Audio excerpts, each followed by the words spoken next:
இரக்கமுள்ள ஆண்டவரே, வேலைக்காய் நன்றியப்பா. உங்கள் பிரசன்னம் எங்கள் நடுவில் வெளிப்படட்டும், தடைகள் நீங்கி போகட்டும். பரலோகத்தின் தேவனுடைய மகா பெரிய விருப்பங்களை நாங்கள் நிறைவேற்ற எங்களுக்கு ஆண்டவர் கிருபை தாங்க. உம்முடைய மெல்லிய சத்தம் கேட்கணுமே. உம்மை நாங்கள் பாடி துதிக்க ஆராதிக்க எங்களுக்கு உதவி செய்யுங்கப்பா.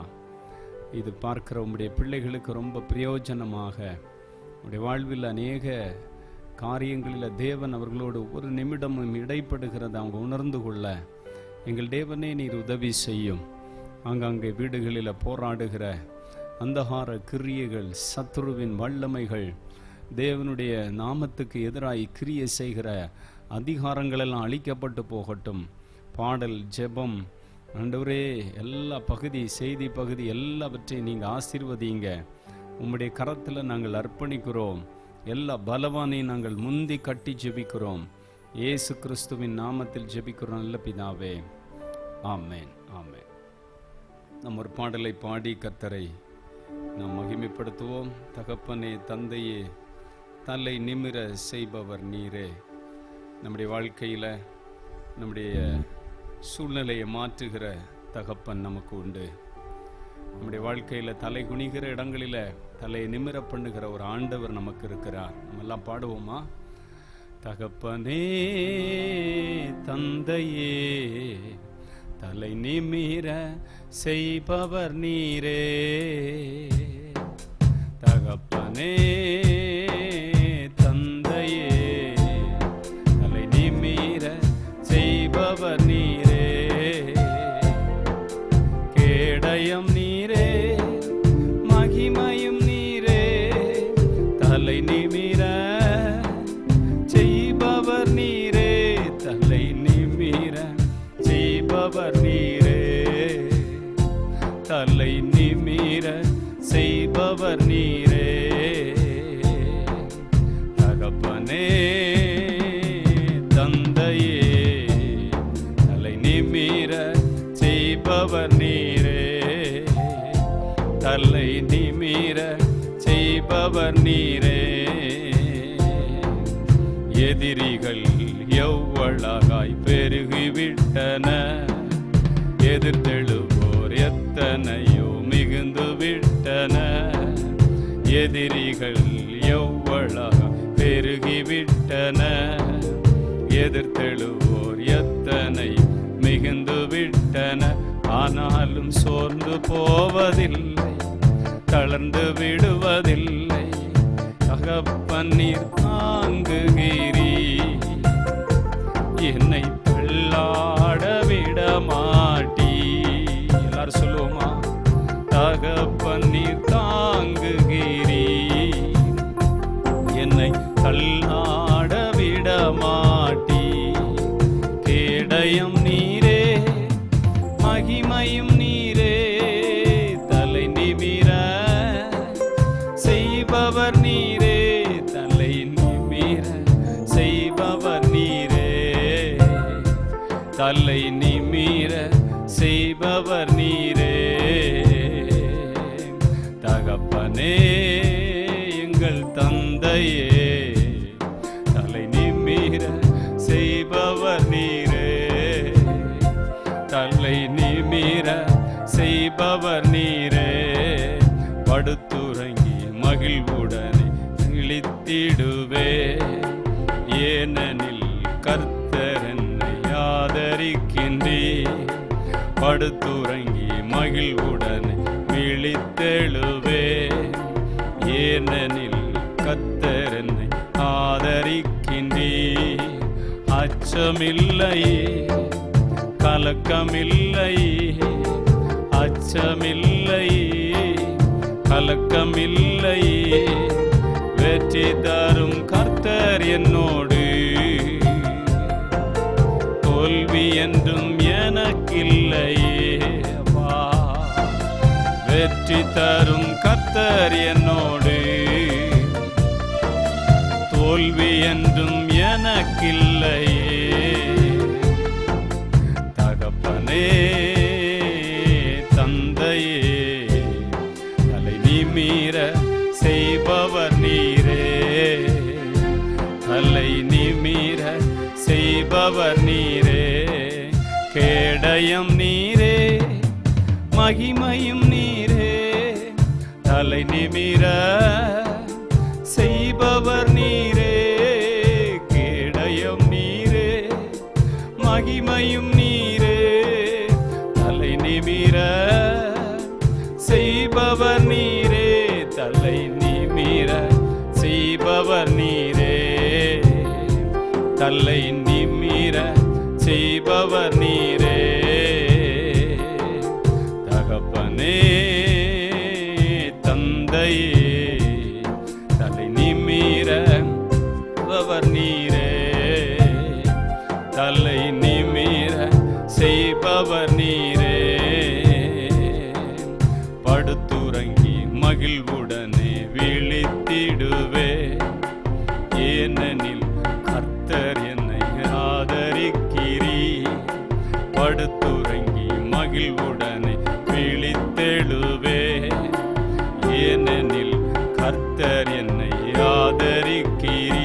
எல்லாரும் சொல்லுவோமா? அச்சமில்லையே, கலக்கமில்லையே, அச்சமில்லையே, கலக்கமில்லையே, வெற்றி தரும் கர்த்தர் என்னோடு.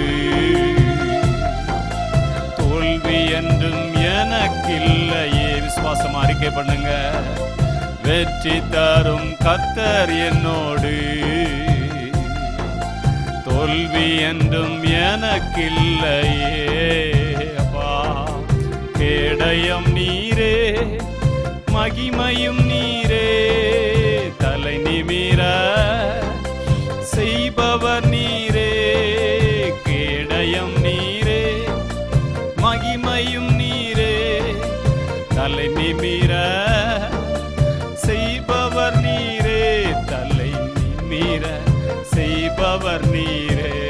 அப்பா, தலை நிமிர செய்பவர் நீரே. தகப்பனே எங்கள் தந்தையே, தலை நிமிர செய்பவர் நீரே, தலை நிமிர செய்பவர் நீரே. தகப்பனே தந்தையே, தலை நிமிர செய்பவர் நீரே. கேடயம் நீரே, மகிமையும் நீரே, தலை நிமிர செய்பவர் நீரே.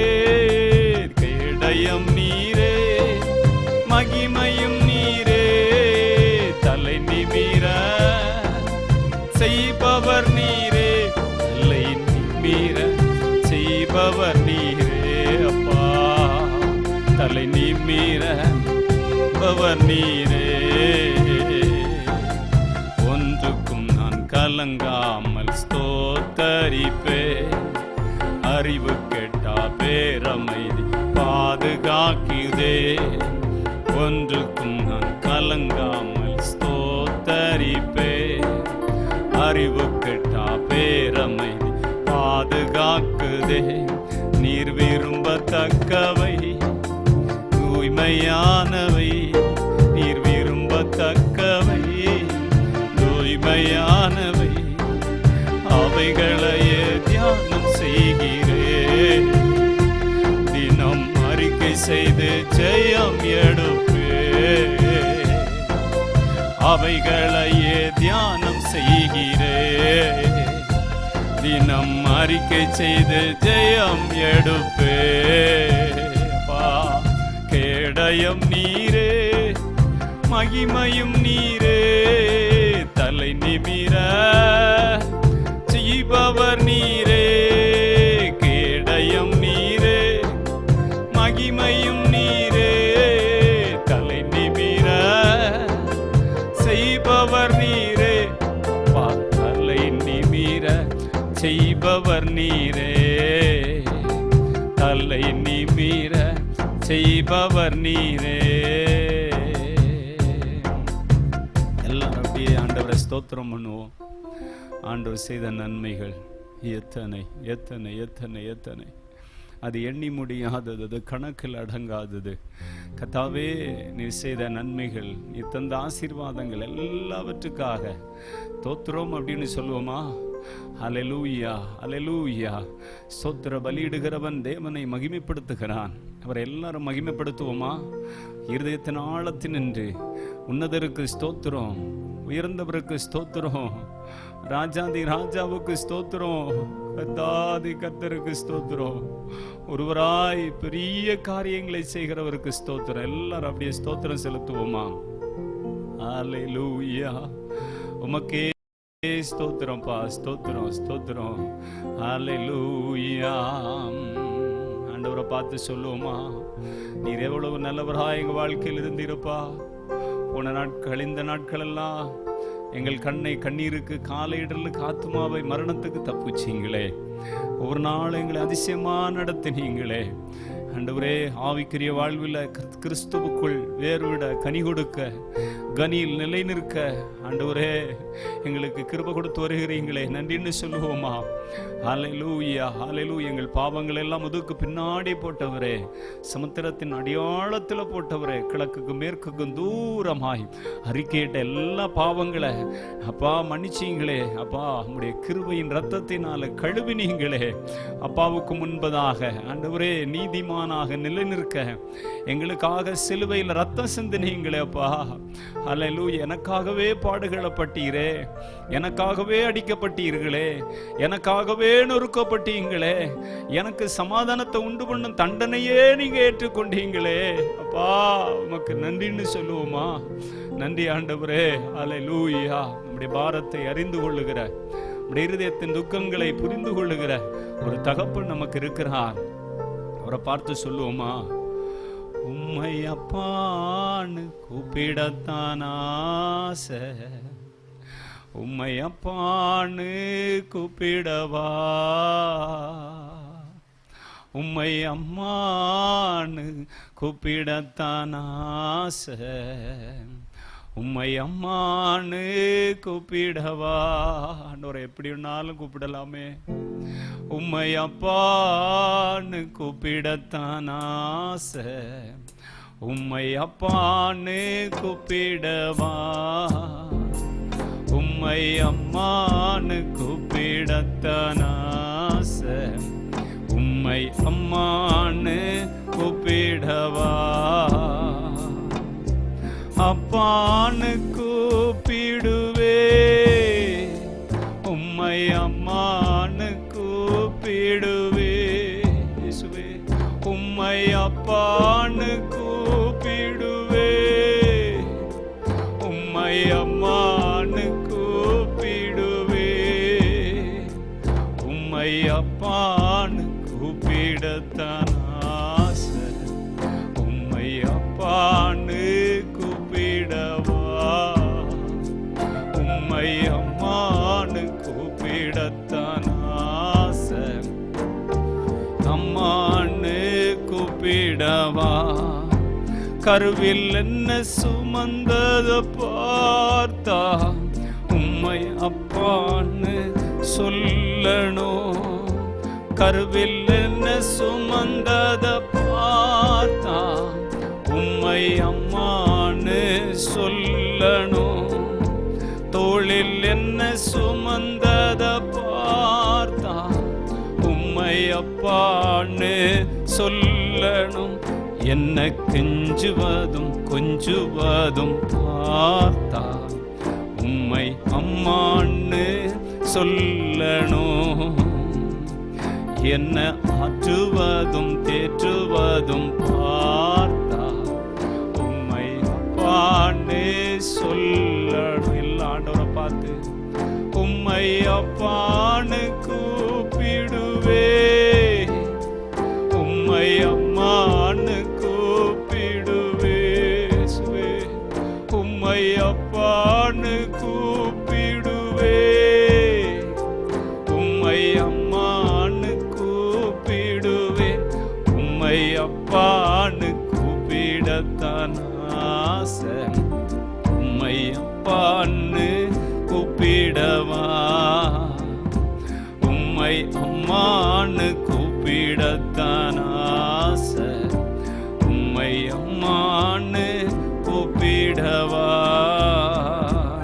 சொல்லுவோமா? கண்ணீரை துடைக்கிற ஆண்டவர். நம்முடைய கண்ணீர் அவருடைய துருத்தியில் இருக்கிறது. நம்முடைய கண்ணீரை துடைத்தார எத்தனை அனுபவங்களில் யாராலும் நம்முடைய கண்ணீரை துடைக்க முடியாது. அந்த பிரச்சனைக்கு ஒரு முடிவை கொண்டு வந்து, மகனே மகளே நீ பயப்படாத, உன் கண்ணீரை நான் துடைக்கிற தேவன் என்று நம்முடைய கண்ணீரை துடைக்கிற ஒரு நல்ல தகப்பன். இன்றைக்கு நம்ம ஒருவேளை கண்ணீரோடு ஆண்டவருடைய சமூகத்தில் நம்ம அமர்ந்திருக்கலாம்.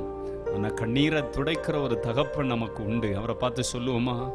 கண்ணீரை துடைச்சத பார்த்தா உம்மை அம்மான்னு சொல்லணும்,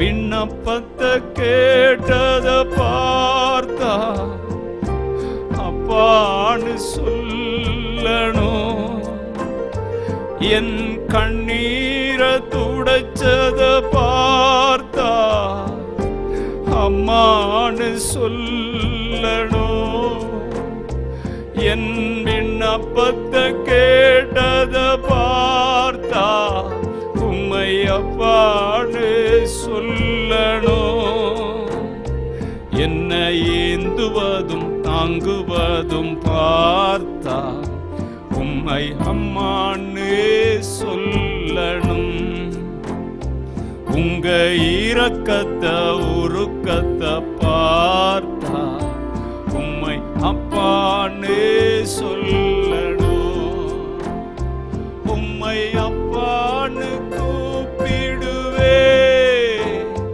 உம்மை அம்மான்னும் கூப்பிடுவே, இயேசுவை அப்பான்னும் கூப்பிடுவே, உம்மை அம்மான்னும் கூப்பிடுவே, உம்மை அப்பான்னு கூப்பிடத்தான் ஆசை, உம்மை அப்பான்னு கூப்பிடவா, உம்மை அம்மான்னு கூப்பிடத்தான் ஆசை, உம்மை அம்மான்னு கூப்பிடவா. தாவீது அநேக இடங்களில் சொல்லுவார், என் ஆத்துமாவே நீ ஏன் எனக்குள் கலங்குகிறாய், நீ ஏன் எனக்குள் தேங்குகிறாய், தேவனை நோக்கி அமர்ந்திரு, நான் நம்புகிறது அவராலே வரும். ஹல்லேலூயா. வருத்தப்பட்டு பாரத்தை சுமக்கிற தேவ பிள்ளைகளே, உடைய இருதயத்தின் காயத்தை ஆற்ற ஆண்டவர் சிலுவையில் ரத்தம் சிந்தினார். 3ஆம் நாளில் உயிரோடு எழுந்தார். இன்றும் உயிரோடு இருக்கிறார். அவரை பார்த்து நன்றின்னு சொல்லுவோமா? Thank you Jesus. எல்லாரும் ஆண்டவர் அப்படியே ஸ்தோத்திரம் பண்ணி, தேவரீர் தலைமுறை தலைமுறைக்கு எங்களுக்கெல்லாம் நீர் அடைக்கலமானவர் ஐயா. பர்வதங்களும் பூமியும் தோன்றும் முன்னே நீர் அநாதி காலங்களாய் விற்றிருக்கிற தேவன். உம்முடைய காலங்களுக்கு முடிவே இல்லை ஆண்டவரே. ஹல்லேலூயா. முடிவு இல்லாத தேவனை பார்த்து எனக்காக ஒரு தகப்பன் இருக்கிறார், அவரை பார்த்து நான் அப்பான்னு சொல்லுவதில் எனக்கு ஒரு பெருமை இருக்கிறது. உயிரோடு இருக்கிற தகப்பன். யோபு சொன்ன வார்த்தை, எல்லா நெருக்கங்களிலும் என் மீட்பர் உயிரோடு இருக்கிறார். ஆண்டவர் உயிரோடு இருக்கிறார். அவரால் எல்லாம் கூடும். ஹல்லேலூயா.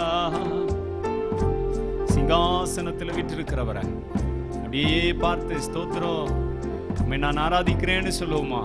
கொடானு கூடி தூதர்கள் வணக்கமாய் விழுந்து அவரை பார்த்து பரிசுத்தர் பரிசுத்தர் என்று ஆராதிக்கிற ஒரு உன்னத நிலையில் இருக்கிறவரை பார்த்து நம்ம சொல்லுவோமா? அவர் பரிசுத்தர் அல்லவோ, அவர் பரிசுத்தர் அல்லவோ. இந்த வார்த்தை எவ்வளவு மேன்மையான வார்த்தை. அந்த வார்த்தைக்கு சொந்தக்காரரை பார்த்து அவரை பார்த்து சொல்லுவோமா? ஹல்லேலூயா. Thank you Jesus. Thank you Lord. உமக்கு நன்றி பரிசுத்தரே. ஹல்லேலூயா. உம்மை நான் பணிகிறேன் ஐயா. பரிசுத்தரே உம்மை நான் வணங்குகிறேன் ஐயா. பரிசுத்தரே உம்மை நான் தொழுகிறேன் ஐயா. ஹல்லேலூயா. உமக்கு நன்றின்னு சொல்லுவோமா? நன்றி ஆண்டவரே. ஹல்லேலூயா. சேனைகளின் கர்த்தர் பரிசுத்தர். எல்லாரும் ஒரு மனமாய் சேனைகளின் கர்த்தர் பரிசுத்தர். அவரை பார்த்து சொல்லுவோமா? பரிசுத்தர் பரிசுத்தரே. நாங்கள் ஆராதிக்கிற தெய்வம் பரிசுத்தர் பரிசுத்தரே. ஒருவரும் சேர கூடா ஒழிதனில் வாசம் செய்பவரே. ஆண்டவரே உமக்கு நன்றி.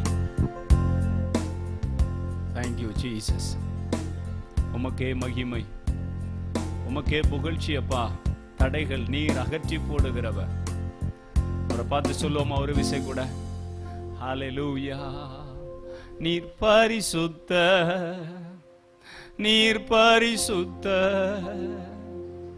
நீர் பரிசுத்த, நீர் பரிசுத்தரே.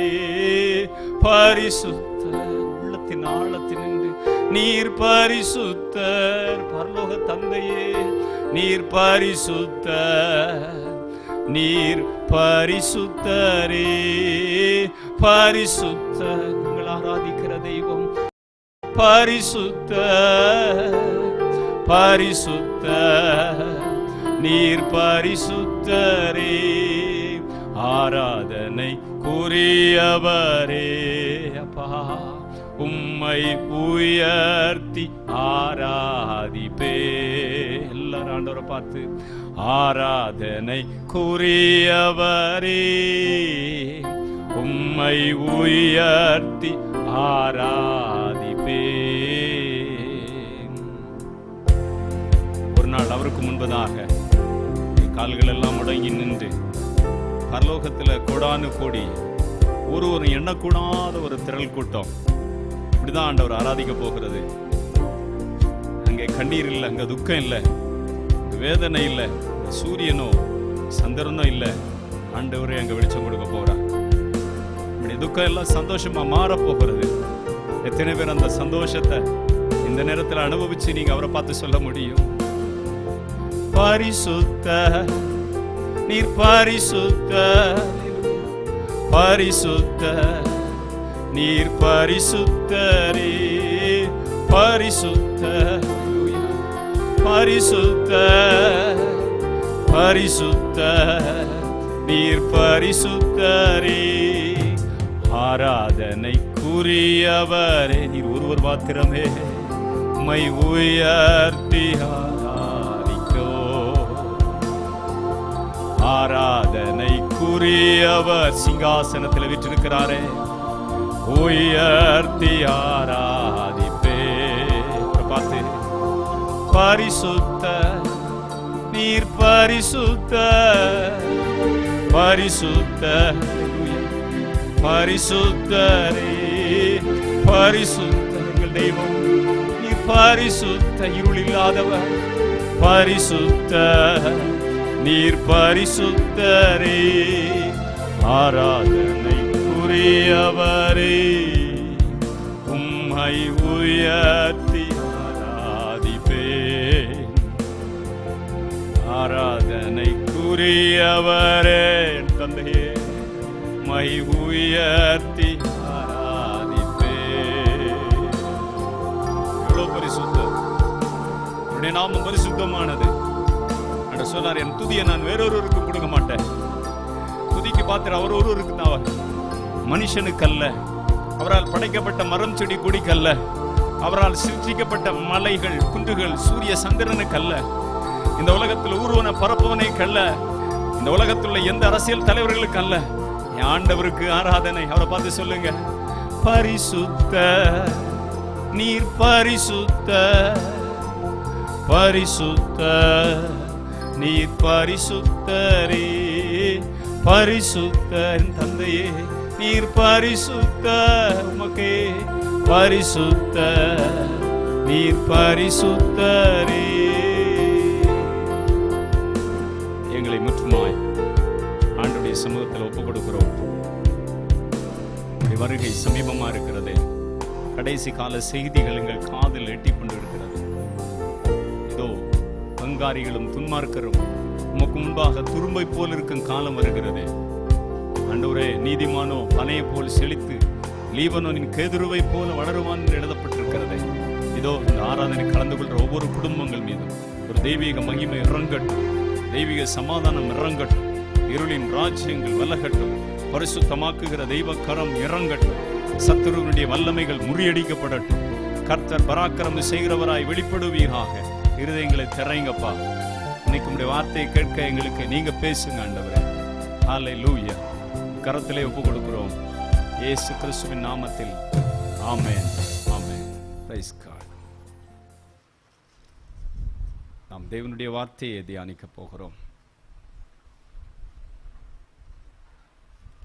நாம் வாழுகிற நாட்கள் குறுகினது. மனிதன் பூமியில வாழ்நாள் குறுகினவன் என்று வசனம் சொல்லுகிறது. கொஞ்ச காலம் இந்த உலகத்தில் நமக்காக வாழ்வதற்கு ஒரு வாழ்வு கொடுக்கப்பட்டிருக்கிறது. ஆனால் நித்திய காலமாக வாழப்போகிற ஒரு இடம், தேவனால் உண்டு பண்ணப்பட்ட ஒரு மகிமையான இடம். அந்த தேவன் அந்த இடத்துக்கு நம்ம போகும்படியாகவே அவர் இந்த பூமிக்கு வந்து சிலுவையில் தன்னை அறைய ஒப்பு கொடுத்து தன்னுடைய கடைசி சொட்டு ரத்தத்தை சிந்தி அவர் இந்த உலகத்தில் உள்ள மனிதனுடைய பாவத்துக்காக தான் சிலுவையில் தன்னை மரணமடைய ஒப்பு கொடுத்தார் என்று விசுவாசித்து பாவத்தை மன்னிக்கிற தெய்வம் இயேசு கிறிஸ்து என்று யாதொருவர் அவரிடத்தில் பாவ மன்னிப்பு கேட்டு அவருடைய இரத்தத்தினால் கழுவ கேட்குறாங்களோ, அவருடைய பாவங்களை கழுவி பேர ஜீவ புஸ்தகத்தில் எழுதி அவர்களுக்கென்று ஒரு மேன்மையான இடத்தை ஆண்டவர் வச்சிருக்கிறார். அதுதான் பரலோக ராஜ்யம். இன்றைக்கு நாம் சில வசனங்களை வேதத்திலிருந்து தியானிக்க போகிறோம். சங்கீதங்களின் புஸ்தகத்தை நம்ம திருப்பிக் கொள்வோம். சங்கீதங்களின் புஸ்தகம் 9ஆம் அதிகாரத்தை நாம் எடுத்து 17வது வசனத்தை நாம் வாசிப்போம். துன்மார்க்கரும் தேவனை மறக்கிற எல்லா ஜாதிகளும் நரகத்திலே தள்ளப்படுவார்கள். போதும். இந்த வசனத்தை நாம் தியானிக்க போகிறோம். கர்த்தர் நம்மோடு பேசுவாராக. அன்புக்குரிய தேவனுடைய பிள்ளைகளே, துன்மார்க்கரும், இன்னைக்கு துன்மார்க்கர் பெருகி இருக்கிற ஒரு காலம், அக்கிரமம் பெருகி இருக்கிற ஒரு காலம், அன்பு தணிந்து போன காலம். இன்றைக்கு கொலைகள், கொள்ளைகள், விபச்சாரங்கள், வேசித்தனங்கள், அசுத்தங்கள், தவறான பண சம்பாத்தியம் எல்லாம் பெருகி இருக்கிற ஒரு காலம். உண்மையும் பொய்யும் தெரியாத ஒரு காலம். உண்மையாக ஊழிய செய்கிறவங்களையும் பொய்யா ஊழிய செய்கிறவங்களையும் மக்கள் கண்டுபிடிக்க முடியாமல் திணற ஒரு காலம்.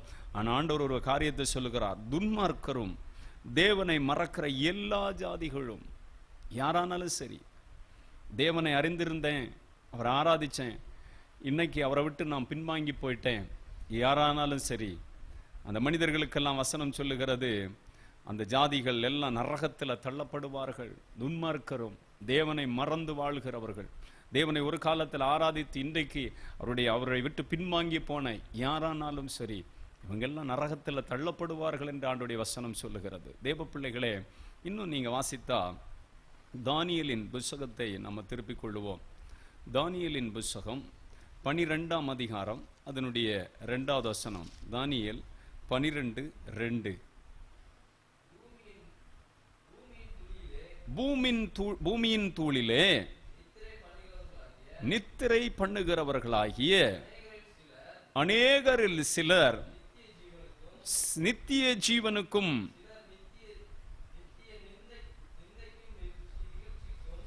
சிலர் நித்திய நிந்தைக்கும் இகழ்ச்சிக்கும் விழித்து எழுந்திருப்பார்கள். இந்த 2 கூட்டமும் ஒரு நாள் ஆண்டவருக்கு முன்ன நிற்கும்.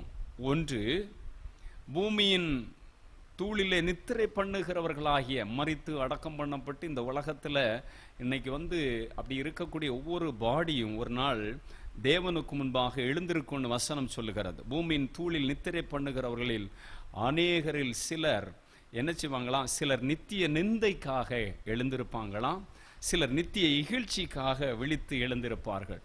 அப்போ சிலர் நித்திய ஜீவனுக்காக எழுந்திருப்பாங்க, அது பரலோகத்தை குறிக்கிறது. நித்திய நிந்தை என்று சொல்றது நரகத்தை குறிக்கிறது. அப்ப துன்மார்க்கரும் தேவனை மறக்கிற எல்லா ஜாதிகளும் அந்த நரகத்தில் தள்ளப்படுவார்கள். இந்த வசனம் சொல்லுகிறது, செத்து போனா ஒன்றும் பிரச்சனை இல்லையே அப்படின்னு சொல்லி சிலர் நினைக்கலாம். பூமியில் வாழும் பொழுது தான் நான் பரலோகத்தை அனுபவிக்கிறேன், இந்த பூமியில் நான் சந்தோஷத்தை அனுபவிக்க, செத்தப்புறம் என்ன நடந்தா எனக்கு என்ன அப்படின்னு சொல்லி சிலர் நினைக்கிறதுக்கு உண்டு. ஆனால் ஆண்டவர் சொல்லுகிறார், ரட்சிக்கப்படுகிற நமக்கு தேவனுடைய வசனம் ஒரு பலம். ஆனால் மற்றவனுக்கு நம்ம பிரசங்கம் பண்ணுற பிரசங்கம்லாம் பைத்தியம் மாதிரி தான் தெரியும். இவனும் என்ன உளறிட்டு இருக்கிறான், இயேசு வர்றாருன்னு சொல்கிறார். எங்கே வந்தார் இயேசு? பூர்வ காலம் முதல் பூமி இருக்கிறபடி இருக்கிற ஆண்டவர் சொல்கிறார் பாருங்க இந்த இடத்துல. தானியேல் அழகாக தேவனுடைய பயங்கர வெளிப்பாடுகளை பெற்ற மனிதன், தேவனோடு நெருங்கி நடந்த மனுஷன், அநேக ராஜாக்களுடைய அரசவைகளில் இருந்து தேவனுடைய வல்லமையான காரியத்தை செய்த மனுஷன். அவருக்கு ஆண்டவர் சொல்லி, அவர் மூலம் கர்த்தர் வெளிப்படுத்தி எழுதியிருக்கிற காரியம் என்ன தெரியுமா? பூமியில் நித்திரை பண்ணுகிறவர்கள் அநேகரில் சிலர் நித்திய ஜீவனுக்காகவும் சிலர் நித்திய நிந்தைக்கும் இகழ்ச்சிக்கும் விழித்து எழுந்திருப்பார்கள். இதெல்லாம் இந்த பூமியில் நடக்க போகிறது. இதெல்லாம் இந்த பூமியில் இனி வரும் காலங்களில் நடக்கிறத மனுஷனுக்கு ஆண்டவர் எழுதி கொடுத்துருக்கிறார். ஆனால் இன்றைக்கு இந்த உணர்வெல்லாம் மனுஷனுக்கு கற்று போயிட்டு, யாருக்காவது வீட்டில் ஒரு மரணம் வந்தால் மாத்திரம் கொஞ்ச நாள் அந்த பயம் இருக்கும். ஐயோ ஒரு ஆள் இறந்துட்டாரே, இப்படி நம்ம ஒரு நாள் மரித்து போக வேண்டுமே, எங்கே போவோம்? ஆனால் அப்புறம் எல்லாமே எப்படி அத்தனை பேர் இறந்திருந்தாலும் அதெல்லாம் அவங்களுக்கு மறக்கப்பட்ட ஹிஸ்ட்ரியாக மாறி தன் மனமும் மாம்சம் விரும்பின ஒரு வாழ்க்கை தான் இன்னைக்கு உலகம் வாழ்ந்துட்டு இருக்கிறது. ஆனால் வெளிப்படுத்தின விசேஷம் 21:8 சொல்லுகிறது. என்ன சொல்லுகிறது தெரியுமா? யாரெல்லாம் ஆண்டவர் இப்படிப்பட்ட ஒரு சூழ்நிலையில் தள்ளுவார்ன்னு சொல்லப்பட்டிருக்கிறது. இயேசு கிறிஸ்துவை குறித்து சொல்லுகிறதற்கு பயப்படுகிறவர்களும் அவிசுவாசிகளும் அருவருப்பானவர்களும் கொலை பாதகரும் விபச்சாரக்காரரும் சூனியக்காரரும் விக்கிரகாராதனைக்காரரும் பொய்யர் அனைவரும் இரண்டாம் மரணமாகிய அக்னியும் கந்தகமும் எரிகிற கடலிலே பங்கடைவார்கள் என்றார். இந்த இடத்துல ஆண்டவர் தெளிவா சொல்றாரு, யாரெல்லாம் இந்த அக்னியும் கந்தகம் எரிகிற கடல்ல பங்கடைவாங்க, யாரெல்லாம் அங்க போவாங்கன்னு பைபிள் சொல்லுது தெரியுமா? இயேசு கிறிஸ்துவை சொல்வதற்கு பயப்படுகிறவர்கள், அவிசுவாசிகள், இயேசுவை நம்பாம விசுவாசியை இல்லாம வெச ஊசியா சபைகளுக்குள்ள இருந்து செயல்பட்டு அவிசுவாசியா இருந்து கொண்டிருக்கிறவர்கள், அருவருப்பானவர்களை செய்து கொண்டிருக்கிறவங்க. தேவன் அருவருக்கிற சந்ததின்னு பழைய ஏற்பாட்டு காலத்தில் நீங்க படிச்சா நிறைய பேரை சொல்லுவார். தாறுமாறான வாழ்க்கை, தேவன் எழுதி கொடுத்த முறைமையின்படி அல்ல. இன்னைக்கும் பாருங்க, சில ஊர்களை விபச்சார ஆவிகள் அடிமைப்படுத்தி வச்சிருக்கிறது. அந்த ஊர்களில் அந்த அந்த பெற்றோர்லேருந்து அந்த சந்ததியில் அதே ஆவி பிடிக்கிறது. அவங்க விசுவாசத்துக்குள்ள கிறிஸ்துவுக்குள்ள வரலன்னு சொன்னால் தேவன் வெறுக்கிற காரியத்தை செய்யும் பொழுது ஆண்டு சொல்லுகிறார், இழிவான இச்சை ரோகங்களுக்கு நான் அவங்களை ஒப்பு கொடுத்தேன்னு ஆண்டு சொல்கிறார். தேவனைய நமஸ்கரியாமல் ஸ்தோத்தரியாமல் போகிறவங்களுடைய இறுதியும் இருளடைஞ்சு போகிறது. அந்த உணர்வில்லாத நிறைய பேரை பிசாசு கடைசி காலத்தில் பாவத்தின் வல்லமைகளுக்கு அடியாளத்தில் கொண்டு போய் அவர்களை கட்டி வச்சிருக்கிறத பார்க்க முடிகிறது.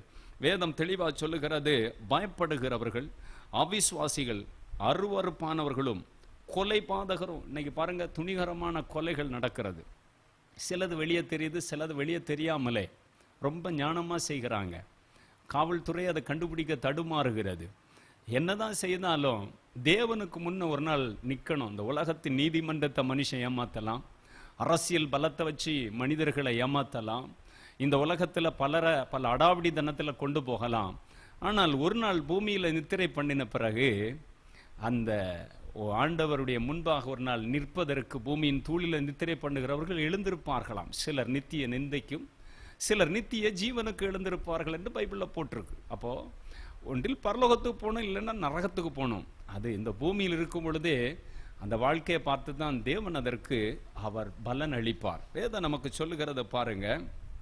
இந்த இடத்துல விக்கிரக ஆராதனைக்காரரும், இன்னைக்கு இந்த விக்கிரக ஆராதனைகள் பெருகி விட்டது தேசத்தில். பாருங்க, ஆண்டவர் சொன்னார், எனக்கு ஒப்பாக நீ ஒரு உருவத்தையோ சொரூபத்தையோ நீ வைத்து வணங்கவோ நமஸ்கரிக்கவோ சேவிக்கவோ வேண்டாம்.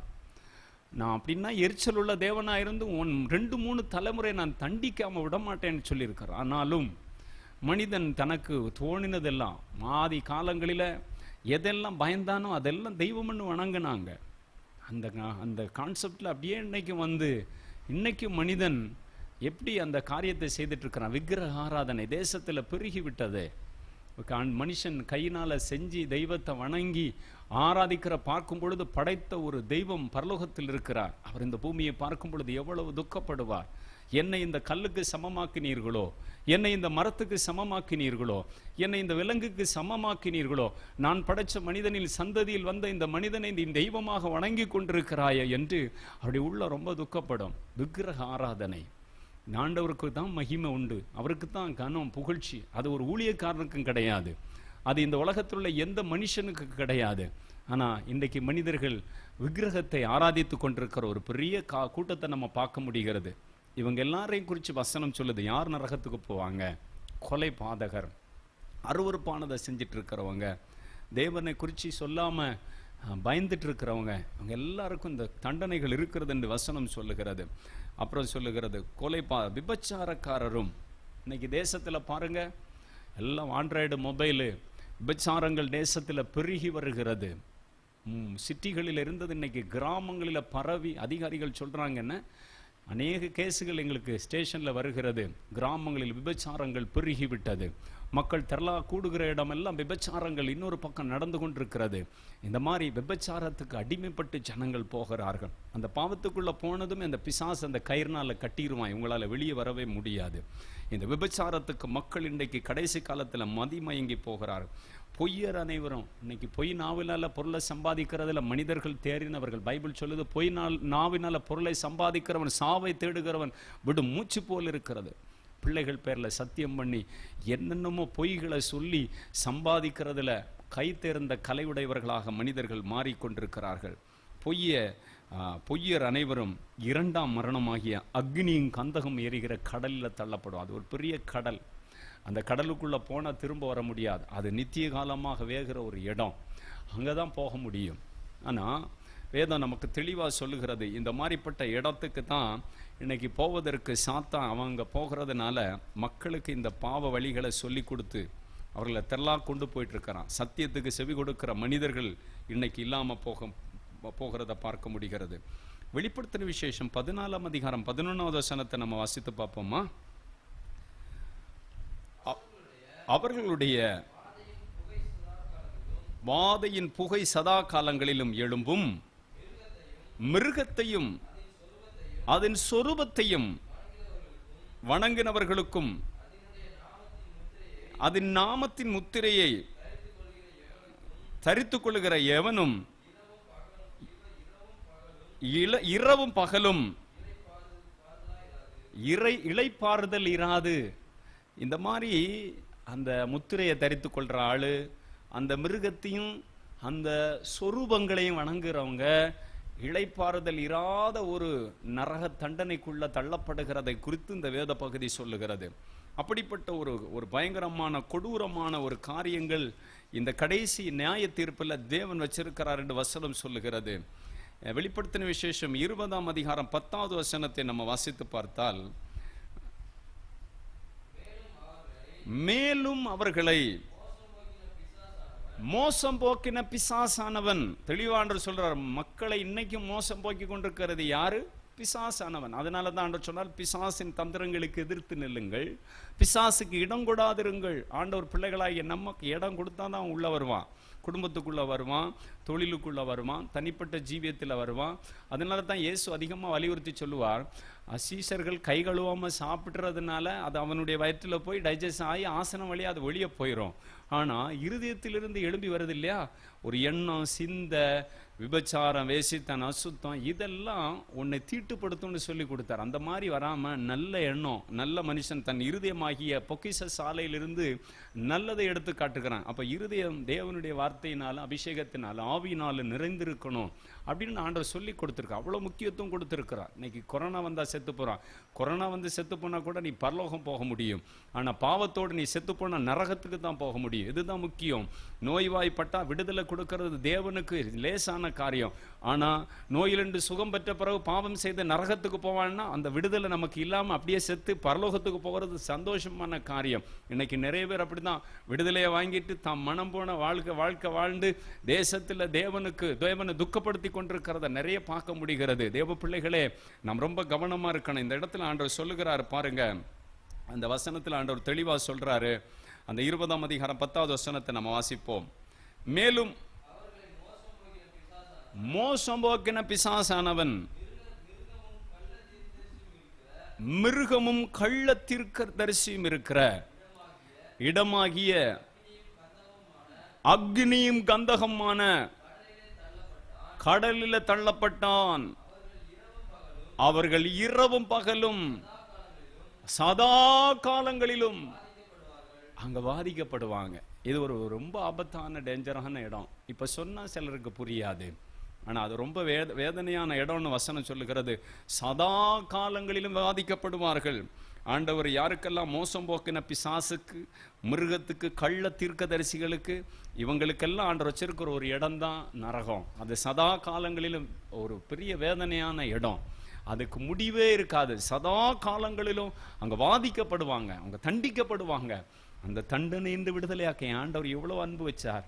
மனுஷனை படைச்ச அந்த அன்புள்ள தகப்பனுக்கு தான் அந்த பாசம். உலகத்துல மற்றவங்களுக்கு அது கிடையாது.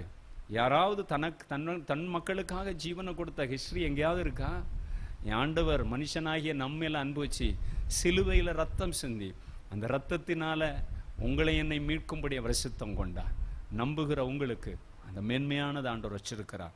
நாம் தேவ பிள்ளைகளே, இவ்வளோ பெரிய காரியத்தை குறித்து நம்ம கவலையற்று இருக்கக்கூடாது. இதற்கு ஆண்டவர் ஒரு அழகான காரியத்தை லூக்காவில் ஆண்டவர் சொல்லியிருக்கிறார். என்ன சொல்லியிருக்கிறார் பாருங்க. லூக்கா 16 அதிகாரத்தை நீங்கள் திருப்பி கொண்டா அங்கே ஒரு 2 மனிதர்களை குறித்து ஆண்டவர் தெளிவாக சொல்கிறார். ஒன்று ஐஸ்வர்யவான், இன்னொருவர் லாசரஸ். இவங்க 2 பேரும் பூமியில் வாழ்ந்தார்கள். லூக்கா 16 அதிகாரத்தில் நீங்கள் 19 31 முடிய நீங்கள் வாசித்தா இந்த அதிகாரத்தில் நீங்கள் பார்க்க முடியும். இந்த உலகத்தில் ஐஸ்வர்யமாக வாழ்ந்த ஒரு மனிதனை குறித்து சொல்லப்பட்டிருக்கு. அவனுக்கு எல்லாம் திருப்தியாக இருந்துச்சு, சாப்பாடு இருந்துச்சு, வேலைக்காரங்க இருந்துச்சுனாங்க, நிலங்கள் இருந்துச்சு, எல்லா வசதி வாய்ப்புகள் இருந்துச்சு. ஆனால் இந்த லாசருவோ அவனுக்கு சாப்பிடுவதற்கு ஒன்று இல்லாமல் ரொம்ப பசியோடு இருந்தான். அவனுக்கு பசின்னு வந்தால் இவன் மேஜையிலிருந்து விழுறது தான் அவன் சாப்பிடணும், அந்த அளவுக்கு இருந்தான். உடலெல்லாம் வியாதி, பற்கள் நிறைந்தவனாக இருந்தான். அந்த பற்களை கூட நாய்கள் நக்கும், அந்த அளவுக்கு ஒரு வேதனையான காரியம். இந்த உலகத்தில் அவன் பட்ட பாடுகள் ரொம்ப. அந்த பாடுகள் நடுவில் ஆண்டவரை நினைச்சு அவரோடு வாழ்ந்தான். இந்த ஐஸ்வர்யமாக உலகத்தில் செல்வ செருக்கு இருந்ததுனால ஆண்டவரை தேடாமல் தன்னுடைய கர்வத்தினால் அவன் வாழ்ந்திருப்பான். அவன் தேவ பிள்ளைகளே, நாம் ஆண்டவருக்கு முன்ன தாழ்த்தி ஆண்டவருக்கு முன்ன பரிசுத்தமாக வாழ்ந்தான். இந்த உலகத்தில் ஒருவேளை நம்ம பாடுகளோடு வாழ்ந்து கொண்டிருக்கலாம், பல பிரச்சனைகளோடு வாழ்ந்து கொண்டிருக்கலாம். ஆண்டவர் அதனால தான் சொன்னார், உங்கள் கண்ணீரெல்லாம் துடைக்கப்படும் காலம் வருகிறது, உடைய துக்கம் எல்லாம் சந்தோஷமாய் மாறுகிற காலம் வருகிறது. இந்த உலகத்தில் எனக்கு வீடு இல்லையே, வாசல் இல்லையே, எனக்கு நிலம் இல்லையே, எனக்கு அது இல்லையே, இது இல்லையே, ஒன்றும் இந்த உலகத்திலிருந்து நீங்கள் கண்ணை மூடும் பொழுது வருவதில்லை. நீங்கள் எப்படி பறந்தீங்களோ அப்படி தான் போவீங்க. இந்த உலகத்தில் ஒன்றும் எடுத்துகிட்டு போக முடியாது. அப்படி போட்டிருந்தா கூட அந்த இடத்த தோண்டி எடுத்துருவான். அதுதான் இந்த மனுஷன் செஞ்சுற வேலை. ஆனால் தேவனிடத்தில் போகும் பொழுது அங்கே ஒரு பெரிய வரவேற்பு இருக்கும், அங்கே ஒரு பெரிய மகிழ்ச்சி இருக்கும். இந்த ஐஸ்வர்யவான் லாசரு இந்த சம்பவத்தில் நீங்கள் பார்க்கும் பொழுது ஐஸ்வர்யவான் சொல்கிறான், என் நாவு ரொம்ப வறண்டு போச்சு, என் நாவில் இப்போ தண்ணி தாகம் எடுத்து சாகிறேன். இங்கே அவனுக்கு எல்லாமே இருந்துச்சு, அங்கே தாகம் எடுத்து சாகிறான். அப்போது லாசரு ஒரு சொட்டு தண்ணீரை எடுத்து என் நாவை குளிர பண்ணால் எனக்கு அவ்வளோ ஒரு இதாக இருக்கும். ஆனால் இங்கேருந்து அங்கே வர முடியாது, அங்கிருந்து இங்கேயும் வர முடியாது. ஒரு பிளவை காண்பிக்கிறார் ஆண்டவர். அப்போது அவன் சொல்கிறான், இந்த இடத்துல நான் ரொம்ப வாதிக்கப்படுகிறேன். அவ்வளோ இந்த வாதிக்கப்படுகிற இந்த சூழ்நிலை எனக்கு ரொம்ப கஷ்டமாக இருக்குது. இப்போ என்னுடைய இரத்த உறவுகள் ஊரில் இருக்கிறாங்க, அவங்களுக்கு அங்கே இருக்கக்கூடிய யாராவது போய் சொன்னால் அவங்க மனம் திரும்பி ஏற்றுக்கொண்டா இங்கே வராமல் அவங்க அங்கே லாசரு இருக்கிற இடத்துக்கு வந்துடுவாங்களே. அதனால் தயவு செய்து ஆபிரகாமே, நீங்கள் அங்கே அந்த இடத்துக்கு யாராவது ஊழியக்காரங்களை அனுப்பி சுவிசேஷத்தை சொல்லுங்க அப்படின்றத ஒரு காரியத்தை, ஒரு ஜெபத்தை, ஒரு விண்ணப்பத்தை அவன் பண்ணுறான். நரகத்திலிருந்து. நரகம் அவ்வளோ வேதனையானது. அங்கு எப்பொழுதும் வாதிக்கிற ஒரு வாதை நடந்து கொண்டே இருக்கும், வேதனையோடு. இந்த உலகத்தில் இப்போது இந்த மே மாதம் நெருங்கும் பொழுது, இந்த மாதத்திலெல்லாம் நம்ம பார்க்கும் பொழுது வெயில் அதிகமாக நம்ம பகுதிகளில் தாக்குது. ஃபேன் இல்லைன்னா ராத்திரி தூங்க முடியாது. அப்போது ஒரு நெருப்புக்கிட்டே நம்ம போக முடியாது. சூரிய வெப்பத்தினால இந்த சீட்டு போட்ட வீடு, பழைய ஓலை வீடெல்லாம் ரொம்ப, ஓட்டு வீடு, டெரஸ் வீடு கொஞ்சம் பரவாயில்ல. ஆனால் இந்த வாதையே நம்மளால் தாங்க முடியலை. நரகம் அதை குறித்து வசனம் சொல்லுது, 24 மணி நேரம் அவ்வளோ வேதனையான இடம். அந்த இடத்துக்கு என் சகோதரர்கள் வரக்கூடாதுன்னு லாசரு ஐஸ்வர்யமாக ஒரு விண்ணப்பத்தை வைக்கிறான். அங்கே ஊழியக்காரங்க இருக்கிறாங்க, உங்கள் ஊரில் சபையில் பாஸ்டர் இருக்கிறாரு, உங்கள் சுவிசேஷகர் இருக்கிறாங்க, டிவிகளில் கர்த்தருடைய வார்த்தை வருது, எல்லாம் கேட்குறீங்க. ஆனால் ஒரு நாள் மரித்த பிறகு நான் எங்கே போவேன் என்ற ஒரு நிச்சயம் இருக்கிறதா? இன்னைக்கு என் கண்ணு மூடினா நான் உண்மையிலே சந்தோஷமாக இருக்கிறேன், எப்போ ஆண்டவர் என்னை கூப்பிட்டாலும் நான் போவேன், நான் போனால் பரலோகத்துக்கு தான் போவேன் என்ற நிச்சயம் நமக்கு இருக்கிறதா? இல்லை பயந்துட்டுருக்குறோமா? இல்லை நரகத்து தான் போகிற ஒரு வாழ்க்கை என் வாழ்க்கை வாழ்ந்துட்டு இருக்கிறேன், தப்பான வழியில் இருந்துட்டு இருக்கிறேன்னு நினைக்கிறீங்களா? ஆண்டவருடைய கண்கள் பூமியில் எல்லாரையும் நோக்கி பார்க்கிறது. ஆண்டவர் துன்மார்க்கரையும் பார்க்கிறார், நீதிமானையும் பார்க்கிறார். பூமி எங்கும் சுற்றி திரிகிற தேவனுடைய 7 கண்கள் என்று வசனம் சொல்லுகிறது. தாவீது பட்சபாலை எடுத்தான், அது யாருக்கும் தெரியாது. ஆனால் கர்த்தர் அதை தீர்க்கதரிசி மூலம் பேசி அவனுக்கு அதுக்குரிய தண்டனை எல்லாம் கொடுத்து ஆண்டவர் பக்கம் அவன் அறிக்கையிட்டு திரும்புகிறதெல்லாம் நம்ம பார்க்க முடிகிறது. சிலருக்கு அந்த வாய்ப்பு கூட கிடைக்கிறதில்ல, சிலர் அந்த உணர்வு கூட படுறதில்லை.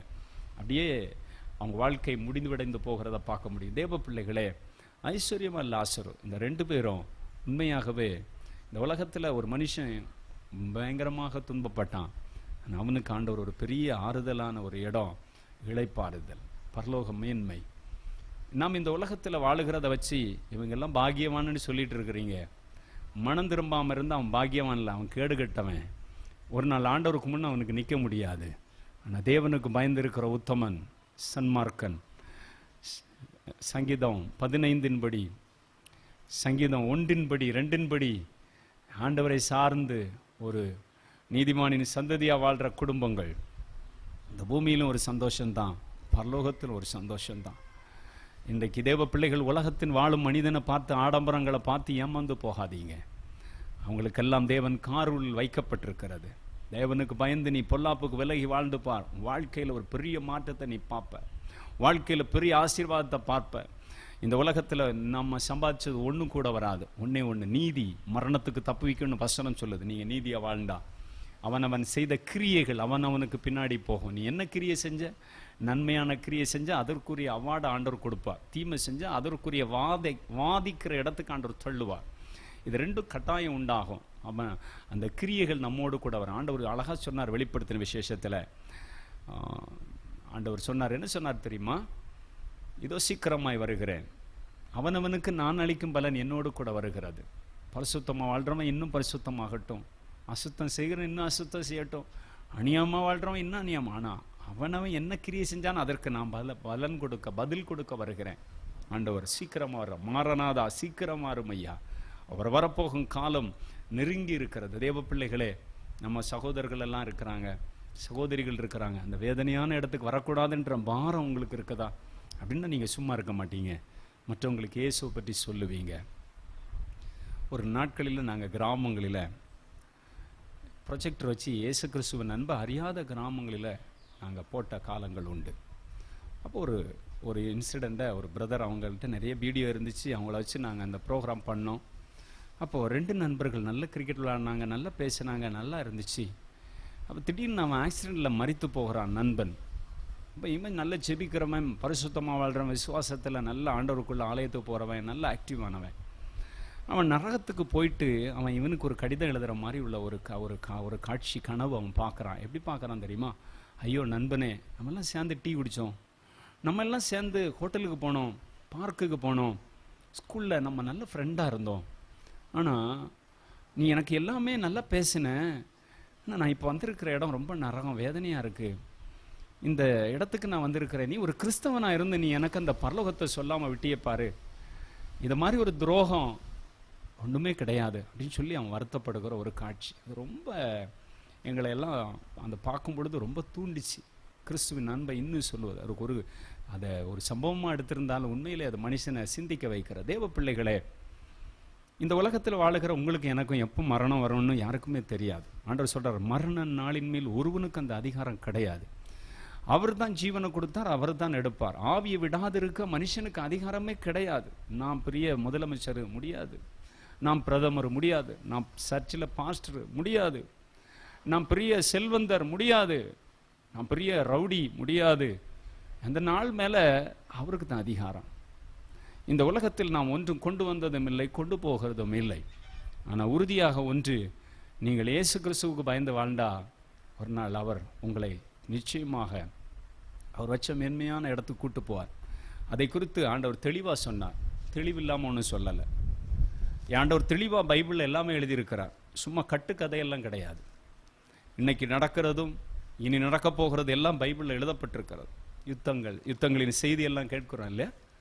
இதெல்லாம் ஆண்டவர் எழுதினது. இனி இதை விட பயங்கரங்கள் தான் நடக்கும். இதெல்லாம் குறைய போகிறதில்லை.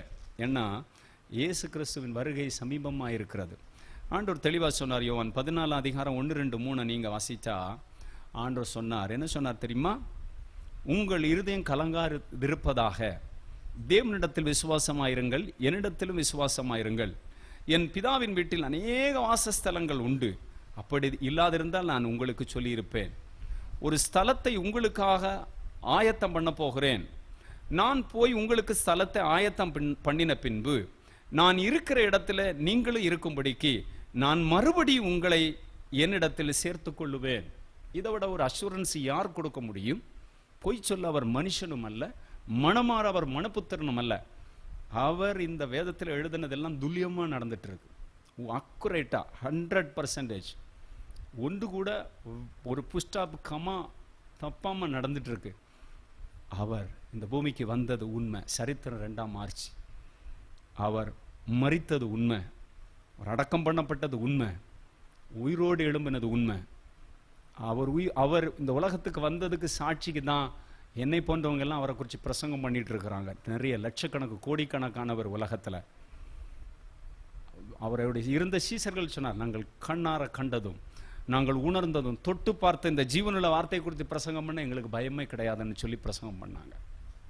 தேவ பிள்ளைகளே, அவர் சொல்லிட்டு போன ஒரு வார்த்தை சீஷர்கள் எல்லாம் அப்படியே பார்த்துட்டு நிற்கும் பொழுது அவர் அப்படியே பரமேறி போன ஒரு மேகம் வந்து இறங்கிச்சு, மேகத்தோடு அப்படி எடுத்துக்கொள்ளப்பட்டு போனார். இவங்கெல்லாம் கண்ணீரோடு நின்னாங்க. ஐயோ, நாங்கள் நம்பியிருந்த ஆண்டவர் போகிறாரே. அப்படியே வானம் திறக்கப்பட்டுச்சு, அப்படியே மேலே போயிட்டார், பரலோகத்துக்கு பரமேறி போனார். அங்கிருந்து தூதர்கள் சொன்னாங்க, கலீலராகிய மனுஷரை, நீங்கள் ஏன் வானத்தை அண்ணாந்து பார்த்து நிற்கிறீர்கள்?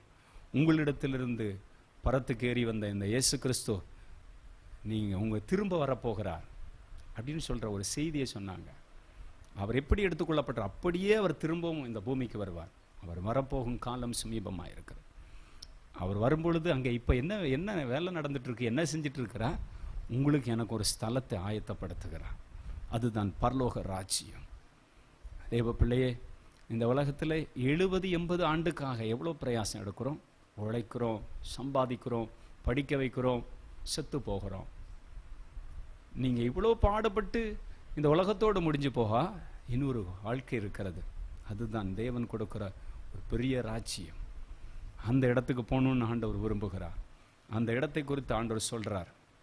இந்த பூமியில் கைவேலையினால் கட்டப்பட்ட வீடு இடிந்து போனாலும் 1 கொரிந்தியர் 5:1 ஆண்டவர் சொல்கிறார், தேவனால் கட்டப்பட்ட நித்திய வீடு பரலோகத்தில் உண்டு. இந்த உலகத்தில் ஒரு சென்ட் நிலம் இல்லாமல் இருந்தாலும் பயப்பட வேண்டிய அவசியம் இல்லை.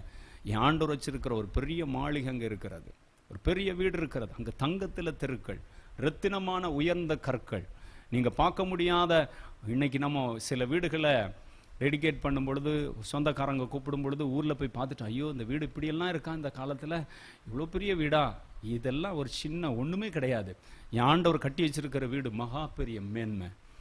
அது இந்த உலகத்தில் எவனாலும் கட்ட முடியாது. அவ்வளோ காஸ்ட்லியாக அவர் கட்டி வச்சிருக்கார் அவருடைய பிள்ளைகளுக்காக. இந்த பூமியில் நம்ம கட்டினதெல்லாம் ஒரு நாள் இடிஞ்சு போகும். பூமி எதிர்ச்சி வந்தா, சுனாமி வந்தா, 50 ஆண்டுகள் தாண்டினா கிராக் விழுந்து அதனுடைய மாடல் மாறி, ஒவ்வொரு ஆண்டும் கட்டின வீடை நீங்கள் கட்டாயம் கணிக்க முடியும். இது இத்தனாம் ஆண்டு கட்டின வீடு, இதனுடைய மாடல், இது இப்போ கட்டின டைல்ஸ், இதுதான் எல்லா இடமும் ஒட்டியிருக்கு, இது இப்போ உள்ள கிரானைட். ஒவ்வொரு மாடலும் ஒவ்வொரு பாத்ரூம் ஒவ்வொன்றும் பார்க்கும்போது நமக்கு தெரிஞ்சிடும். ஆனால் இதெல்லாம் இதெல்லாம் ஒன்றும் இல்லை, ஆண்டவர் கட்டுறது தான் புதுமையானது, மகிமையானது. அதுக்கு ஈடு இணை இந்த உலகத்தில் எதுவுமே இருக்க முடியாது. அவ்வளோ பெரிய மகிமையான இடம் ஆண்டவர் கட்டி வச்சிருக்கிறார். பூமிக்குரிய கூடாரம் அழிஞ்சு போனாலும் என்று வசனம் சொல்லுது, அது அழிந்து தான் போகும். ஆனால் தேவனால் கட்டப்பட்ட கைவேலை இல்லாத நித்திய வீடு பரலோகத்தில் இருக்கிறது. அந்த இடத்தை குறித்த ஒரு பாரம் இருக்கணும். எபிரேயருக்கு எழுதின நிருபம் 10ஆம் அதிகாரம், எபிரேயருக்கு எழுதின நிருபம் 11ஆம் அதிகாரம் 10வது வசனம் வாசிக்க கேட்போம். இங்கே தேவன் தாமே கட்டி உண்டாக்கின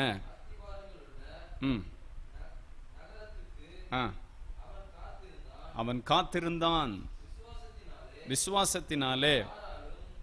எபிரேயர் அந்த அதனுடைய 10வது வசனத்தை வாசிங்க. 11:10. அதுக்கு முந்தின வசனத்தை வாசிங்க. விசுவாசத்தினாலே அவன் வாக்குத்தத்தம் பண்ணப்பட்ட தேசத்திலே பரதேசியை போல சஞ்சரித்து அந்த வாக்குத்தத்தத்துக்கு சுதந்திராகி ஈசாக்கோடும் யாக்கோபோடும் கூடாரங்களில், ஏன் அவன் கூடாரங்களில் குடியிருந்தான்னு போட்டிருக்கு பாருங்க. அவ்வளோ பெரிய செல்வந்தர் அந்த தேவ மனுஷன். ஆனால் அந்த ஆபிரகாம் ஏன் அப்படி அவன் குடியிருந்தான்னு சொன்னா, வசனம் சொல்லுங்க, அடுத்த வசனம், ஏனெனில் தேவன் தாமே கட்டி உண்டாக்கின அஸ்திபாரங்கள் உள்ள நகரத்துக்காக அவன் காத்திருந்தான். அவனுக்கு அன்னைக்கே ஒரு எண்ணம் இருந்துச்சு, ஆண்டவர் உண்டாக்குன ஒரு பெரிய வீடு பரலோகத்தில் இருக்கிறன்னு ஆபிரகாமுக்கு நல்லா இருந்துச்சு. அதனால அவன் கூடாரத்தில் குடியிருந்தான்னு எழுதப்பட்டிருக்கிறது. லோத்துவுக்கு பார்த்தா அவன் நல்ல வீடு வச்சிருந்தான். அதனால தான் வாசல்ல போய் அந்த ஆட்களெல்லாம் தேடும்பொழுது அந்த கதவை அவன் சாத்துகிறான். அந்த இடத்துல ஆண்டவர் இல்லை, அங்கே 2 பேர் தான், 3 பேரில் ஒரு ஆள் இல்லை. ஆனால் ஆபிரகாம் இடத்தில் வரும்பொழுது 3 பேராக வந்தார்கள் என்று வாசிக்க முடியும். அவனுக்குள்ள ஒரு பெரிய ஐஸ்வர்யமான இருந்தால் அவனுக்குள்ள ஒரு நம்பிக்கை எண்ணம் இருந்துச்சு. என்ன தெரியுமா, இந்த உலகத்தில் நான் அந்நியனும் பரதேசின்னு அவர் எழுதியிருக்கிறார். இது எனக்கு நிரந்தரமானது கிடையாது. அங்கே தேவன் தாமே கட்டி உண்டாக்கின ஒரு நகரம் அங்கே இருக்கு. அதை குறித்த ஒரு எண்ணம் உடையவனா ஆபிரகாம் வாழ்ந்தான். நம்ம இன்னைக்கு எப்படி வாழ்ந்துட்டு இருக்கிறோம்? நம்முடைய கண்ணை மூடுனா நம்ம எங்கே போவோம்? நமக்கு என்ன அசூரன்ஸ் இருக்குது? என்ன நம்பிக்கை இருக்குது? நம்பிக்கை இல்லாமல் வாழ்ந்துட்டு இருக்கிறீங்களா? நிச்சயமாக கொஞ்சம் திங்க் பண்ணி பாருங்கள். இந்த உலகத்தில் எல்லாமே மாயை. ரொம்ப அனுபவித்த சாலமோன் அதை எழுதினார். எல்லாமே இது புளிக்குது, இது நல்லா இல்லை அப்படின்னு தான் அவர் சொன்னார். அவர் அனுபவிக்காதது இந்த இடத்துல உலகத்தில் ஒன்றுமே கிடையாது. தோட்டங்களை நாட்டினார், வேலைக்காரங்க இருந்தாங்க, நாதஸ்வரங்களை வாசித்து பாடல்களை இன்பமாக கேட்குற காரியம், குளங்களை வெட்டினார், தோட்டங்கள் துறவுகள், அவருக்கு மனைவிகள் மறுமனையாட்டிகள் நிறைய வச்சுருந்தார். ஆனால் அவர் சொல்கிறார், எல்லாம் மாயை, மனதுக்கு சஞ்சலமாக இருக்கிறது. அனுபவிச்சவன் சொல்கிறான் சஞ்சலமாக இருக்கிறது. ஆனால் தேவனை நீ அனுபவித்துப்பார். அனுபவித்து பார்த்தா இந்த உலகத்தில் சந்தோஷம், பரலோகத்தில் சந்தோஷம். அந்த பாக்கியம் இந்த உலகத்தில் நிறையவருடைய கண்களுக்கு மறைக்கப்பட்டிருக்கிறது. தேவ பிள்ளைய கடைசி காலத்தில் வாழ்கிற உனக்கும் எனக்கும் தேவன் கொடுத்திருக்கிற ஒரு பெரிய பாக்கியம், தேவனோடு சஞ்சரித்து நடக்கும் ஒரு பாக்கியத்தை ஆண்டவர் கொடுக்கிறார். 2 கொரிந்தியர் 5ஆம் அதிகாரம் 8வது வசனத்தை நம்ம வாசிப்போமா? 2 கொரிந்தியர் 5ஆம் அதிகாரம் 8வது வசனம்.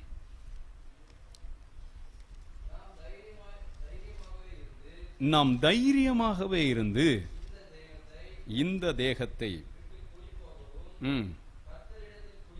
கர்த்தரிடத்தில் குடியிருக்கவும் விரும்புகிறோம்.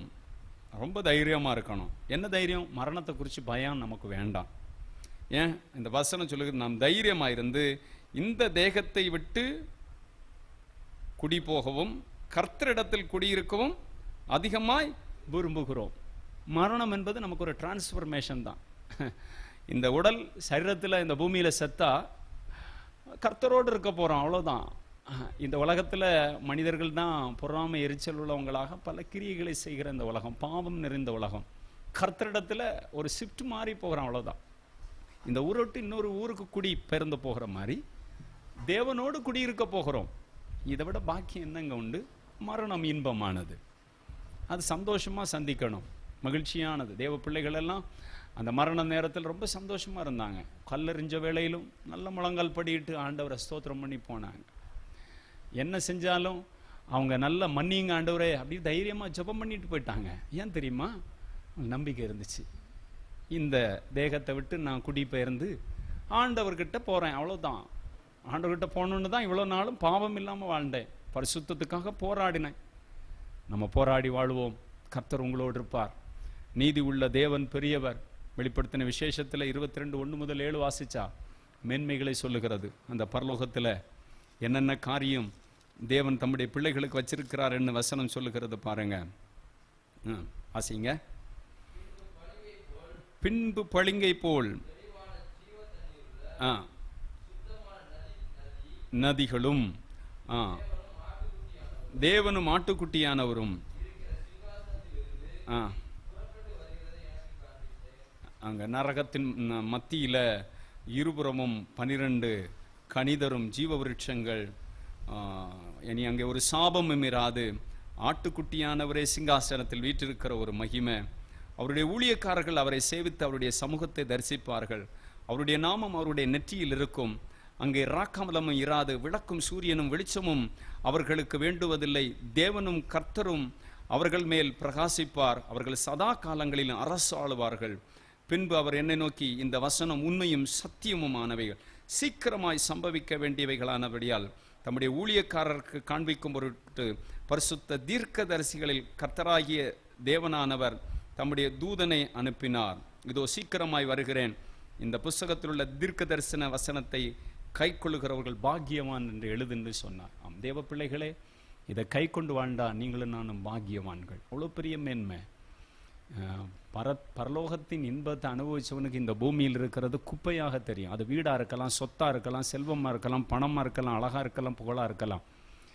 ஒரு விசை அமெரிக்காவில் தேவ ஊழியராக இருந்தவருக்கு பிரதமராக ஒரு வாய்ப்பு வந்துச்சு. அப்போ அவர் சொன்னார், நான் பெரிய வேலையை விட்டுட்டு இந்த சின்ன வேலைக்கெல்லாம் நான் வரமாட்டேன்னு சொன்னார். தேவனை குறித்து ருசித்தவங்களுக்கு இந்த உலகத்தில் உள்ள அரசியல் இந்த காரியம் எல்லாம் பெரிதாக தெரியாது. தேவனுடைய காரியம் மேன்மையாக இருக்கும். தேவ பிள்ளைகளே, கர்த்தரோடு இருந்தால் நிச்சயமாக நம் கர்த்தருடைய சமூகத்துக்கு போக முடியும். அவர் இந்த பூமியில் வந்து நமக்கு ஒரு மாடலாக வாழ்ந்து காண்பிச்சார். அவர் எழுதி கொடுத்த பிரமாணத்தை ஒரு நாளும் தியானிங்க, ஜெபிங்க, அவர் உங்களை ஆசீர்வதிப்பார். ஜெபிப்போமா? ஹல்லேலூயா. தகப்பனே, இந்த வார்த்தை கேட்கிற ஒவ்வொருவர் மேலும் தேவ வல்லமை இறங்கி வரட்டும். ஹல்லேலூயா. இன்றைக்கே ஒரு அற்புதம் நடக்கட்டும். ஹல்லேலூயா. தேவனை மறக்கிற எல்லா ஜாதிகளும் நரகத்தில் துன்மார்க்கிறோம், தேவனை மறந்து கொண்டிருக்கிறவர்களும் தள்ளப்படுவார்கள் என்று நாங்கள் தியானித்தோமேப்பா. ஹல்லேலூயா, ஹல்லேலூயா. Thank you Jesus. பூமியின் ஆண்டவரை நித்திரை பண்ணுகிறவர்களில் அநேகர் சிலர் நித்திய நிந்தைக்கும் நித்திய தண்டனைக்கும் ஆண்டவர் நித்திய ஜீவனுக்கு எழுந்திருப்பார்கள் என்று எழுதப்பட்டிருக்கிறதே. தகப்பனே, உமக்கு ஸ்தோத்திரம். ஆண்டவரே, வெளிப்படுத்தின விசேஷம் 21:8 யார் யார் நரகத்தில் தள்ளப்படுவாங்க ஆண்டவரே அப்பா, பயப்படுகிற அவிசுவாசிகள், விக்கிரகாராதனைக்காரர், அசுத்தமானதை நடப்பிக்கிறவங்க, இவங்க எல்லாரும் ஆண்ட 2ஆம் மரணத்தில் சேதமாகி போவாங்கன்னு எழுதப்பட்டிருக்கிறதே. அப்பா, அந்த 2ஆம் மரணத்தை குறித்து தானே அவங்க நித்திய நிந்தைக்கும் நித்திய இகழ்ச்சிக்கும் நித்திய ஆண்டவரே ராஜ்யத்துக்கு எழுந்திருப்பாங்க. ஆம் தகப்பனே, உம்முடைய வல்லமை இறங்கட்டும். ஒப்பு கொடுங்க. ஆண்டவர் சமூகத்தில் ஜெபம் பண்ணுங்க. தேவன் தாமே கட்டி உண்டாக்கின நகரத்துக்காக காத்திருந்தான் ஆபிரகாம். அந்த கூடாரத்தில் வாழ்ந்து, எனக்கு இந்த உலகம் நிரந்தரமானதல்ல, நான் மரித்து ஒரு நாள் ஆண்டவர்கிட்ட போவேன், அந்த பரலோகத்தில் தான் நான் வாசம் பண்ண போகிறேன்ற நம்பிக்கையோடு வாழ்ந்தான். இன்றைக்கி வாழ்ந்துட்டு இருக்கிற தேவ பிள்ளை, இந்த உலகம்தான் எனக்கு ரொம்ப கோடானு கோடி வருஷமாக யுகமாக இங்கே வாழ்கிறேன்னு நினச்சிட்டு இருக்கிற தேவ பிள்ளை, உங்கள் வாழ்க்கை ஆண்டவருக்கு ஒப்பு கொடுங்க. இதோ மாரநாதா சீக்கிரம் வரப்போகிறா. அவர் வருகைக்கான அடையாளம் தான் யுத்தங்களின் செய்திகள், கொள்ளை நோய்கள், பயங்கரங்கள், தேசத்தில் அன்பு தணிந்து போய் விபச்சாரம், வேசித்தனம், அசுத்தம், ஆண்டவருக்கு பிரியமில்லாத வழிகள், இந்த கலாச்சார சீர்கேடுகள் தேசத்தில் எல்லாம் பெருகி வருகிறது. இன்னைக்கு இது இரட்சணிய நாள். ஒப்பு கொடுங்க. Praise God. ரப்பா திலா கஷகா தனலபா துனா. தேவன் இது இன்னும் காலம் செல்லாது. நீங்கள் ஆண்டவருக்கென்று உங்களை வாழ்க்கையை ஒப்பு கொடுத்தா நீங்கள் சந்தோஷமாக இருக்கலாம். இந்த உடலை விட்டு இந்த சரீரம் பிரிந்து தேவனோடு குடியிருக்க போக அனுபவம், இந்த நிச்சயம் இருந்தால் நீங்கள் மரணத்தில் நீங்கள் பயப்பட வேண்டிய அவசியம் இல்லை. ஒரு ஆள் மரித்து போனால் கூட இவங்க ரட்சிக்கப்பட்ட ஒரு ஆத்துமான்னு நம்ம பயப்பட வேண்டிய அவசியம் இல்லை. அது சந்தோஷமான நிகழ்வு. நீதிமான் மரித்து போகிறான், ஒருவன் அதை மனதில் வைக்கிறதில்லை. ஏன்னா அவன் கேடு வரும் எடுத்துக்கொள்ளப்படுகிறான் வசனம் சொல்லுகிறது. தேவ பிள்ளையே, நீங்க பயப்பட வேண்டிய அவசியம் இல்லை. ஆண்டவரை துதிங்க, ஸ்தோத்திரம் பண்ணுங்க. கர்த்தரே பெரியவர். இந்த நாளில் ஆண்டவரே, உம்முடைய வார்த்தையின்படி என்னை நான் ஒப்பு கொடுக்கிறேன்னு சொல்லி அவருடைய ரத்தத்தினால கழுவ ஒப்பு கொடுப்பீங்களா? அவருடைய ரத்தம் உங்களை கழுவி நீதிமானா மாற்றினா. இயேசு கிறிஸ்து தன் ரத்தம் சகல பாவங்களை நீக்கி சுத்திகரிக்கும். தன் பாவங்களை மறைக்கிறவன் வாழ்வடைய முடியாது. அறிக்கை செய்து விட்டுவிடுகிறவன் இரக்கம் பெறுவான். நீங்க ஆண்டவரிடத்தில் அறிக்கை பண்ணி பாருங்க, அவர் மன்னிக்கிறதற்கு தயப்படுத்திருக்கிறார். உங்க இருதயத்தில் ஒரு பெரிய சந்தோஷம் வரும். உங்க பேரை ஜீவ புஸ்தகத்தில் கர்த்தர் எழுதுவார். உங்களை நீங்க அர்ப்பணிங்க. தகப்பனே, இந்த வார்த்தையை கேட்ட ஒவ்வொருவர் மேலும் ஜீவ வல்லமை இறங்குவதாக. போராடுகிற கிரியைகள் முடங்கி போகட்டும். வியாதியோடு இருக்கிறவர்களை சுகமாக்கும். கட்டுகளில் இருக்கிறவர்களை கட்டுகளை அறுத்து போடும். கண்ணீரை துடையும், காயங்களை கட்டும். எல்லா துதி புகழ் கனமும் மகிமை உமக்கே. இந்த நிகழ்ச்சி ஸ்பான்சர் பண்ணுற குடும்பத்தை ஆசீர்வதியும். அவர்களுக்கு பல நன்மைகளை தார். இசைக்கருவி போட்ட தம்பி ஆண்டவரே ஆசீர்வதி. மகிமை டிவி ஆசீர்வதி. இதன் மூலம் திரள் ஜனங்கள் ரட்சிக்கப்படட்டும். உங்கள் குடும்பத்தார் முழுமையில் வேலியடைத்து காத்துக்கொள்ளும். அப்பிரயோஜனமான நான் கடமை மாத்திரம் செய்த எல்லா புகழ் துதி கன மகிமை உமக்கே. இயேசு கிறிஸ்துவின் நாமத்தில் ஜெபிக்கிறோம் நல்ல பிதாவே, ஆமேன். என் ஆத்துமாவே கர்த்தரை ஸ்தோத்திரி, என் முழு உள்ளமே அவருடைய பரிசுத்த நாமத்தை ஸ்தோத்திரி. என் ஆத்துமாவே கர்த்தரை ஸ்தோத்திரி, கர்த்தர் செய்த சகல உபகாரங்களை மறவாதே. ஆமேன்.